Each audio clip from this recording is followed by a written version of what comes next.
નમસ્કાર દર્શક મિત્રો, જનરપન ન્યૂઝમાં આપનું સ્વાગત છે. હું છું આપણો મિત્ર કંચન પરમાર. આવો સાંભળીએ આજના મુખ્ય સમાચાર. યાકતપુરા ખાતે રહેતા ફૂટવેરના વેપારીના ઘરમાં થયેલ ઘરફોડ ચોરીના ગુનામાં સંડોવાયેલા ઇસમને ચોરીના મુદ્દામાલ સાથે શોધી કાઢતી વડોદરા શહેર ક્રાઇમ બ્રાન્ચ.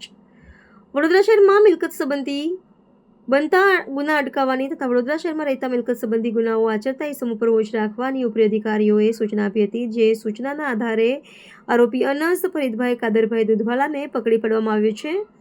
સંડોવાયેલ ગુનાની વિગત જોઈએ તો સિટી પોલીસ સ્ટેશનના ગુનામાં વિવિધ કલમો હેઠળ ગુનો નોંધાયો છે. કબજે કરેલ મુદ્દામાલમાં સોનાની ચેન નંગ 2 કિંમત ₹1,90,513, સોનાની વીટી નંગ 1 કિંમત ₹49,669, ડાયમંડ બુટી નંગે કિંમત ₹24,502, લટકણ બુટી નંગે કિંમત ₹44,136, ડાયમંડ પેન્ડલ નંગે કિંમત ₹13,664, સોનાની કડી નંગ 2 કિંમત ₹18,281, રોકડા 13,700, યુકે પાઉન્ડ 250 મળી કુલ કિંમત ₹3,86,615નો મુદ્દામાલ જપ્ત કરવામાં આવ્યો છે.